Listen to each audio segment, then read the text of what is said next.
నమస్తే రమగారు. నమస్తే జయ. రమగారు ఒక కథ చెప్తారా? ఈ మాట నేను ఎన్నిసార్లు అంటుంటానండి. సుమారుగా ఒక 1000 పైచులకేనా? 1500-1600 ఉండొచ్చు. నాకు చెప్పినవి కాకుండా మీరు చిన్నప్పటి నుంచి ఇంట్లో పిల్లలకి కానీ లేకపోతే అక్క వాళ్ళ వాళ్ళకి వీళ్ళకి కలిపి ఎన్ని కథలు చెప్పుంటారు ఇప్పటి వరకు? చాలా కదా, వేలు వేలు కదా రమగారు. అంటే ఇప్పుడు చూడు, నీకు చెప్పేవి కాకుండా చెప్పనివి, చెప్పడానికి పెద్దగా కుదరనివి, వీళ్ళేనివి బోల్డన్ ఉంటాయి కదా. మీరు చదివినవి, నేను చదివినవి చాలా ఉంటాయి. నేను ఇంక ఎన్నో నావెల్స్ చదివాను. ఎన్నో చిన్నవి పెద్దవి, చిన్నవి పెద్దవి, చిన్న చిన్న 5 పేజీలు 4 పేజీల కథలు వందల వేలు. కొడవగంటి కుటుంబరావు గారికి కథల పుస్తకాలు బ్రహ్మాండంగా ఉంటాయి. 6ో 8ో సంకలనాలు, కోకు కథలు. అందులో ఒక్క కథ కూడా నీకు నేను చెప్పలా. అదే కొత్తగా వింటున్నాను నేను. పేరు దాచేసుకున్నాను. అవేంటంటే ఇలా చెప్పగలిగే కథలు కావు. అదే ఏదో ఒక లైఫ్ స్టోరీ. నాకు ఇంకా చాలా ఫేవరెట్ వాళ్ళు ఉన్నారు. మరి శ్రీపాద సుబ్రహ్మణ్య శాస్త్రి గారు, కొడగంటి కుటుంబరావు గారు పేరు చెప్పైన తర్వాత భమిడిపాటి రామగోపాలం గారు, వీళ్ళు కాకుండా అబ్బూరు ఛాయాదేవి గారు, ఎంతమంది రైటర్లు ఉన్నారు, ఎన్ని కథలు ఉన్నాయి. నేను చెప్పినవి కాకుండా కొన్ని వేలు చదివాను నేనే కాదు, పుస్తక పఠనం ఉండే ఆసక్తి ఉన్న వాళ్ళందరూ చదువుతూనే ఉంటారు. ఆ కథలన్నీ నీకు చెప్పే పరిస్థితి లేదు మనకి. అదేలేండి, అంతే. వీళ్ళని బట్టి అసలు ఉపయోగం ఏంటి రమ్మగారు? మీరు చెప్తున్నారు, నేను వింటున్నా, నాతో పాటు ప్రేక్షకులు అందరూ వింటున్నారు కదా. మీరు కాదు, మామూలుగా అసలు కథల వల్ల ఉపయోగం ఏంటి?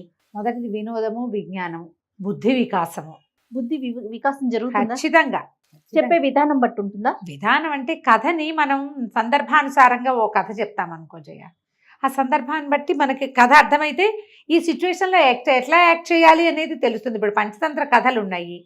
ఏ సిచ్యువేషన్లో రాజు ఎలా స్పందించాలో చెప్పబడిన కథలు అవి. రాజులే కాకుండా అవి సామాన్య మానవులు అందరూ వాడుకోవచ్చు. ఎవరితో ఎలా ఉండాలి, ఎవరితో జాగ్రత్తగా ఉండాలి, ఎవరితో ఎలా ఉండకూడదు, ఏ పరిస్థితిలో ఎవరు ఎలా యాక్ట్ చేయొచ్చు, యాక్ట్ చేయకూడదు.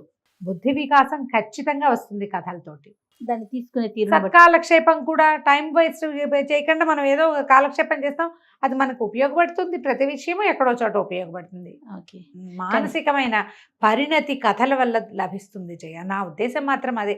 ఏదైతే మనం సుమన్ టీవీలో కథల సిరీస్ స్టార్ట్ చేసాం, అంతకుముందు చాలా మంది చెప్పారండి. పేపర్లో మనం స్టోరీలు వింటూ ఉంటాము, చాలా మంది చెప్పే వాళ్ళని కూడా చూసాం. అంతా కూడా సింగిల్గా చెప్పింది, ఎవరికి వాళ్ళు ఇండివిజువల్గా వాళ్ళకి ఒక స్టోరీ చెప్పడం, లేదా ఒక పేపర్లో ఒక స్టోరీ రావటం, లేదా వాయిస్లో రావటం. ఫస్ట్ టైం ఇట్లా 1+1 కూర్చొని ఒక స్టోరీని అందించి మనమే మొదలు పెట్టాం. ఆ క్రెడిట్ నిజంగా మనకే దక్కుతుంది అనుకోవాలి. నా తర్వాత చాలా మంది చేసిన మన దాంట్లో కూడా నా క్రెడిట్ ఇంకొకళ్ళకి రాలేదు. నేను బాగా నచ్చాను ప్రజలకి. అంటే మీరు చెప్పే తీరు, ఇప్పుడు ఒక్కొక్కరు ఒక్కొక్క విషయానికి కనెక్ట్ అవుతారు కదా. ఆ కనెక్టివిటీ అనేది మీ దగ్గర కథల రూపంలో ఉంది అంతే. అది ప్రేక్షకులు ఆదరించారు, మనం చెప్పుకుంటూ పోతున్నాం. దానికి తగిన సబ్జెక్టు మీరు గ్యాదర్ చేసుకుంటూ ఉన్నారు. చదవటం వల్ల మరి ఎంత చదవాలి, ఎంత తీసుకోవాలి, ఎంతవరకు చెప్పాలో మనం చెప్పాల్సి. మీరు స్టోరీ అనేసరికి చాలా పెద్దది ఉంటుంది కదా. ఏది అవసరమో ఏది అవసరం లేదో దాన్ని కుదించి మెయిన్ పాయింట్స్ వరకు చెప్పి, సో పలకరించిన ప్రతి ఒక్కరు అడుగుతారండి, రమగారిని అడిగామని చెప్పండి ఒకటి, ఆవిడ చెప్పే స్టోరీస్ బాగుంటాయి, చాలా బాగుంటాయి, ప్రతిరోజు మీ స్టోరీతోనే పడుకుంటున్నాం, అలాంటి వాళ్ళు ఉంటారు. అబ్బాబ్బా ఎంత ఆనందం అనిపిస్తుంది అంటే చాలా సంతోషం. కథలకి చాలా ప్రయోజనాలు ఉన్నాయి జయ. మీరు ప్రధానంగా ఒకటి ఆలోచించండి. ఇప్పుడు నేను చెప్తున్నా, నాకు మీరు కనెక్ట్ అయ్యారు, మీరు మీ పిల్లలకు చెప్తారు, మీ పిల్లలు మీకు కనెక్ట్ అవుతారు. మనం కలిసి ఉండటానికి ఇది ఉపయోగిస్తుంది జయ, చాలా ఉపయోగపడుతుంది. పిల్లలు ప్రధానంగా ఏంటంటే తల్లుల కంఠం వినడానికి, ఆ సూదింగ్ దానికి అలవాటు పడతారు. దీనికి ఏదైనా ఏజ్ లిమిట్ ఉంటుందా రమ్మగారు? ఏముండదు జయ. మన వాయిస్ ని వినటానికి అంటున్నారు కదా, కంఠం వినటానికి ఎప్పటి వరకు వాళ్ళు కనెక్ట్ అయి ఉంటారు మన గొంతుతో? ఎప్పటి వరకైనా కనెక్ట్ అయి ఉంటారు జయ. ఏ విషయమైనా మనం మన పిల్లలకి చెప్పగలుగుతాం దీనివల్ల. ఇప్పుడు మా మరిది 45, 44, 40 ఉన్నట్టే ఆఖరి మరిది. మా వసంతక్కయ్య అంటే చాలా ఇష్టం తనకి. ఏదైనా ఫంక్షన్లో కలిస్తే ఠకీమని దగ్గర కూర్చున్నాడు, వసంత వదిన ఒక కథ చెప్పు అని. ఆయన ఒక వేద పండితుడు, 100 మంది శిష్యులు ఉన్నారు తనకి. అది వేద పాఠశాలకు వెళ్తుంటారు. పాఠశాలకు వెళ్తాను కదా నేను, ఖచ్చితంగా వసంత వదిన ఒక కథ చెప్పంటే నవ్వుతుంది మా వసంత. వీడికి నా గొంతు ఇష్టం, చాలా సంతోషంగా ఉంటుంది అనమాట. నా గొంతు ఇష్టం అని చెప్పలేకపోతాం కదా. ఇప్పుడు నా గొంతుకు కాదు, వసంత వదిన గొంతుకు కనెక్ట్ అవుతాడు తను. అట్లా ఉంటారు, తను మాట్లాడితే ఇష్టం. పిల్లలకి అది ఉంటుందా రమ్మగారు? గ్యారంటీగా ఉంటుంది, గ్యారంటీగా.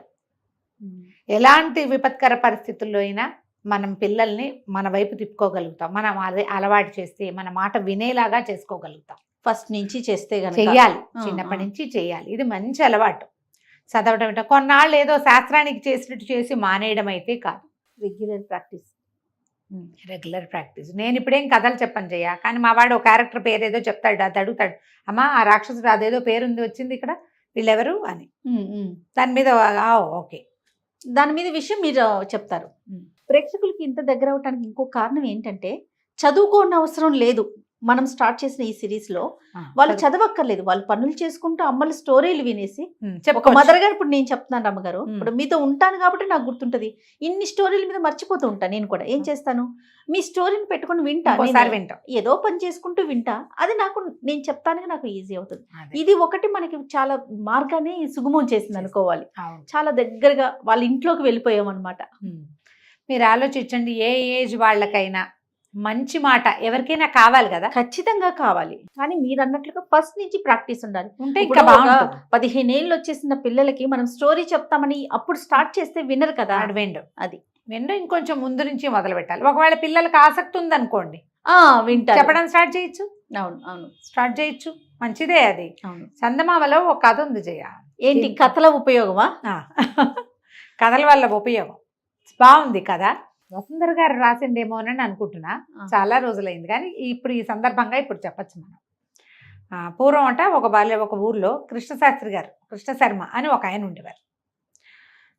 ఈయన ఏంటంటే మహాపండితుడు, చాలా విజ్ఞాన ఖని ఆయనకు ఒక కుమారుడు ఉన్నాడు, వేద శర్మ అతని పేరు.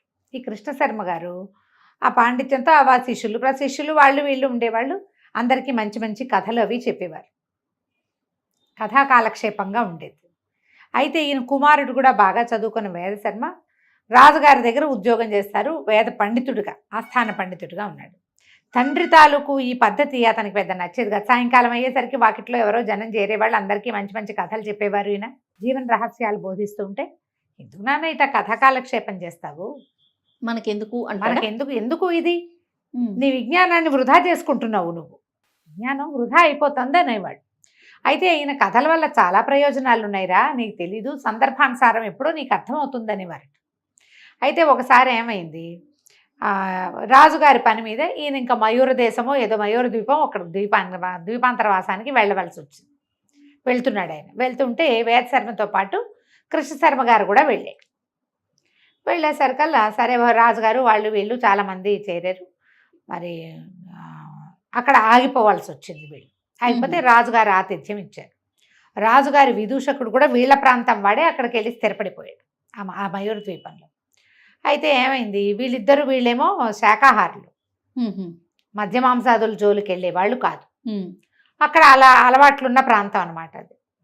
సరే అందరు భోజనాలకి వాటికి కూర్చుంటే ఈ విదూషకుడు వేళాకోళంగా ఒక 1 డజన్ మద్యాల పేర్లు చెప్పి, పిట్లలో ఎదుపుచ్చుకుంటారండి తమరు అన్నాడు. అనేసరికల్లా ఈయన వేద శర్మ, ఈయనకి ఏం అలవాటు ఉంది, ఇది వెళ్ళిపోయి నాకు అవేమిటో తెలియదండి అంటే అందరూ నవ్వారు.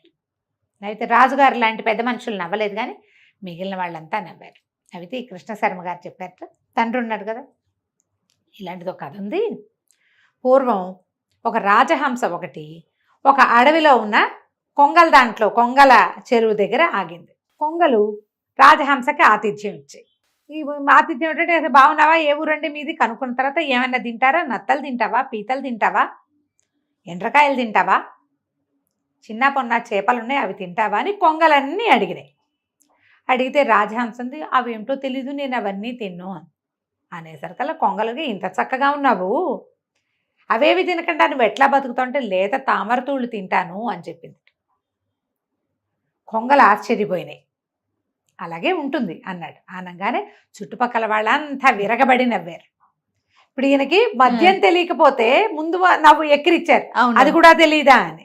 ఇప్పుడు చూడు, కొంగ హంస కదా, హంసలు ఎక్కడుంటాయి, అవి మానస సరోవరంలో. అవును, కొంగలకేముంది, ఊరి బురదలో కూడా తింటాయి. అవును. ఇప్పుడు తిననిది గొప్పదా, తినేవి గొప్పవా?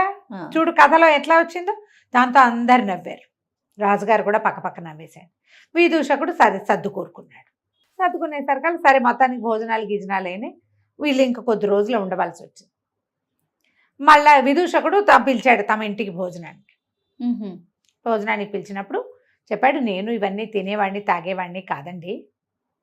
మనం ఏ ప్రాంతంలో ఉన్నామో ఆ ప్రాంతంలో నేర్చుకోవాలి. ఇక్కడికి వచ్చాకే నేర్చుకున్నాం. మన ప్రాంతాన్ని బట్టి కదా మనం మారాలి. మనం మారాలి. మీరు ఇక్కడ ఎక్కువ కాలం ఉండాలంటే మాంసం తినం మద్యం తాగమంటే ఎట్లా కుదురుతుంది అని అన్నాడు. అనేసరికల్లా తండ్రి వైపు కుతూహలంగా చూస్తున్నాడు కుమారుడు, ఏం కథ చెప్తాడు అని. ప్రజలంతా కూడా చూస్తున్నట్టు, ఆయన చుట్టూతా ఉన్న వాళ్ళంతా. ఈయన అన్నట్ట, పూర్వం ఒకసారి రైతు గొడ్లను తోలుకుని వెళ్ళాడు అడవికి. ఒక సింహం ఆహారం కోసం వాటి వెనకబడింది. అది గొడ్లశాలలోకి ప్రవేశించేసరికి రైతు తెలివిగా తలుపు మూసేశాడు. సింహాన్ని లోపల పెట్టేసి లోపలికి ఉండిపోయింది సింహం. గొడ్లన్నీ బయటే ఉన్నాయి. బయట తలుపేసి ఉంది కదా. 2 వారాల పాటు సింహం లోపలే ఉంది. తలుపు తీయలా. బోల్డంత గడ్డి ఉంది, చాలా గడ్డి ఉంది. జనప గడ్డి ఉంది, ఎండు గడ్డి ఉంది. సింహం నకనకలాడుతూ అలాగే ఉంది. 2 వారాల తర్వాత తలుపు తీస్తే బతుకు జీవుడానికి తన ఆహారాన్ని వెతుకోవడానికి పోయింది. కానీ నువ్వు ఈ పరిస్థితి ఇది వచ్చింది కాబట్టి, నాకు ఆకలిస్తుంది కాబట్టి, ఇక్కడ ఏది దొరకదు కాబట్టి అక్కడ ఉన్నదే తింటానంటే సింహాలు అలా ఎందుకు చేస్తాయి? ఈ మాటకి అందరికీ నవ్వొచ్చింది. ఏమిటి అర్థం? నువ్వంటే ఏదైనా మేస్తావు, నేను మెయ్యను, మేము సింహాలం అలాంటివి. చూడు ఎంత అర్థం వచ్చిందో. సూపర్. నిశ్శబ్దంగా ఊరుకున్నాడు విదూషకుడు. అయితే ప్రయాణంలో తండ్రిని అడిగాడు, నాన్న నువ్వు కథలు ఎంత బాగా చెప్తావు, ఎంత సందర్భోచితంగా చెప్పగలిగావు. నువ్వు ఏమీ అనకుండా, ఒక్క పరుషవాక్యం అనకుండా అవతల వాడి నోరు ముయించేశావు నాన్న కథలతోటి. భలే విచిత్రంగా చెప్పావు, ఎంత ప్రయోజనం ఉంది, మనం ఇలాంటివి చెయ్యము అనే విషయం అర్థమయ్యేలాగా చెప్పావు, ఎంత బాగుందో అని. ఇప్పుడు నాకు కూడా ఇలా నేర్చుకోవాలనుకుంటాను నాన్న, నాకు కొన్ని కథలు చెప్పవా అని అడిగాడు. ఏమిటి ఇతని సమస్య? ఈయన నేను ఆస్థానంలో ఉంటున్నాను, చాలామంది నేను ఆ పరివారంతో నేను చాలా మంచిగా ఉంటాను, కానీ ఎందుకో వాళ్ళు నాతో సరిగ్గా ఉండరు. గట్టిగా ఉంటే వాళ్ళ కష్టం తోస్తుంది, లూజ్గా ఉంటే ఇష్టానుసారం అయిపోతున్నారు. ఏం చేయాలో తెలీదు, వాళ్ళకి చెప్పడానికి కొన్ని కథలు చెప్పు నాన్న అని అడిగాడు. కృష్ణశర్మ గారు ఏం చెప్పాడంటే, పూర్వం ఒక మునీశ్వరుడు ఓ చెరువు గట్టు మీద వెళ్తుంటే అతనికి ఒక పెద్ద పుట్ట సర్పము కనపడ్డాయి. ఆ సర్పము ఆ పుట్టలో ఉండటం వల్ల ఆ చెరువు గట్టు మీదకి ఎవ్వరూ వచ్చేవాళ్ళు కాదు. సర్పాన్ని చూసి బెదురుతున్నారు. అయితే ఈయన ఏం చెప్పాడు ఋషీశ్వరుడు, అమ్మ నువ్వు వీళ్ళని కరవకుండా ఏం చేయకుండా ఉండు, నిశ్శబ్దంగా ఉండు, నీ దారిని నువ్వు ఉండు, నువ్వు తలెత్తి ఇట్లా చూపించేసరికల్లా వాళ్ళు బెదిరిపోతున్నారు, తగ్గి ఉండమన్నాడు. సర్పం ఇట్లా అంటమ్మా అనేసి అట్టా తిరగటం మొదలుపెట్టింది. ఇక ఊళ్ళో జనాలంతా వచ్చి నానా గందరగోళం చేసేవాళ్ళు. అక్కడ మళ్ళీ ఋషీశ్వరుడు తిరిగి వచ్చేసరికి సర్పం బికమొహం వేసుకుని ఉంది, దెబ్బలు తగిలి అక్కడోటి రక్తపు చారికలున్నాయి. ఇదేమిటి ఇటా అయ్యావు మహానాగమా, ఏమైంది నీకు అన్నాడు. మీరే కదండి ప్రశాంతంగా ఉండమన్నారు, ప్రశాంతంగా ఉండేసరికి తగ్గమనేసరికి వీళ్ళు కొడుతున్నారంటే, ఈయన తగ్గమన్నాను కానీ తగ్గించుకోమనలేదు. నువ్వు కాటేందుకోవద్దు, పుసగొట్టు, ఏమైనా చేయగలనని బెదిరించాలి, చేసి చూపించకూడదు. అలాగని నీ దారి నువ్వు పాక్కుంటూ పోకూడదు. సందర్భం వచ్చినప్పుడు ఫెరోషియస్గా చూపించాలి, పౌరుషం చూపించాలి, లేనప్పుడు న్యూట్రల్గా ఉండాలి, అంతే. ఏదైనా వస్తే ఈయన ఒప్పుకోడు అని తెలియాలి వాళ్ళకి. నీకు అర్థమవుతుంది? అవునండి, అవును. ఈయన ఆశ్చర్యపోయాడు, ఎంత బాగా చెప్పావు నాన్న. అవును, నేను స్ట్రాంగ్గా గట్టిగా రుసరుసలాడుతూ దుమదుమలాడుతూ ఉంటే వాళ్ళు సరిగా ఉండట్లా, మెత్తగా నవ్వుతూ ఉన్నానా కుదరటం లేదు, నేను నవ్వుతూ ఉండకూడదు, రుసరుసలాడుతూ ఉండకూడదు, ఈ మధ్య మార్గాన్ని అవలంబించాలని బాగా చెప్పావు నాన్న. ఈ కథ నాకు చాలా ఉపయోగపడుతుంది, ఇక నుంచి నా పరివారంతో నేను చాలా హాయిగా ఉంటాను, రాజస్థానంలో పని కదా అదే అని చెప్పాడు. చూడు 3 కథల్లో 3 రకాల ప్రయోజనాలు ఎలా ఉన్నాయో. అవునండి, కథల ప్రయోజనాలు ఇవి. చాలా చాలా మంచిగా, అంటే ఆలోచింప చేసే విధంగా. ఏదైనా ఆలోచించాల్సిందే. మీరు చెప్పే కథలు మీ పిల్లలకి ఎలా ఉపయోగపడుతున్నాయో చూడండి. మన పిల్లల్ని బట్టి మనం కథలు చెప్పాలి కదా. చెప్పాలి. కొన్ని కాలక్షేపం కథలు ఉంటాయి, కొన్ని టైంపాస్ కథలు ఉంటాయి, కొన్ని పిచ్చి సరదా కథలు ఉంటాయి, లాజిక్ లేని కథలు కూడా ఉంటాయి. అవును, కానీ పిల్లల్ని మీతో కలిపి ఉంచుకోవడానికి అది ఉపయోగపడుతుంది. కథ చెప్తాను రా అంటే కూర్చుంటారు, అంతే. వాడు అల్లరిని నువ్వు ఆపేవా లేదా? ఖచ్చితంగా. ప్రతి కథ నీతి కథే కావక్కర్లేదు, ప్రతిదీ ధర్మబోధే కావక్కర్లేదు, వాయనెవరో మహానుభావుడి జీవిత చరిత్రే చెప్పాలని అనుకోకండి, అక్కర్లేదు. మహానుభావులయ్యి వాళ్ళ జీవిత చరిత్రలు మనం చదువుతున్న వాళ్ళు కూడా చిన్నప్పుడు చిన్నపిల్లలే. వాళ్ళకి ఆటకాయ చేష్టలు, కొంటె పనులు, దొంగ పనులు, అల్లరి పనులు, అన్నీ ఉండే ఉంటాయి. నలుగురితో తిట్టించుకునే పనులు అందరి జీవితాల్లోనూ ఉంటాయి. అందరూ మనుషులమే కాదమ్మా మనం. అవును. పెద్దయ్యాక వాళ్ళు మహానుభావులు అయ్యారు. ఇలా చేసిన వాడు అలా అయ్యాడని చెప్పచ్చు, అలా అయిపోయాడు నువ్వు అలా అయిపో అని చెప్పకూడదు. ఉమ్, ఉమ్. ఆయన చేసిన అద్భుతాలు చెప్పకూడదు, చిన్నతనం నుంచి ఎలా పెరిగాడో చెప్పుకోవాలి. అది చెప్పకపోయినా పర్వాలా, ప్రతిసారి మనం అలాంటివే చెప్పాల్సిన పనే లేదు అసలు. ఎలాంటి కథలైనా చెప్పచ్చు. కథ అంటూ చెప్పడం అలవాటు చేసుకోండి, మీకు చాలా ఉపయోగపడుతుంది. ఖచ్చితంగా రమ్మ గారు. నమస్తే. నమస్తే.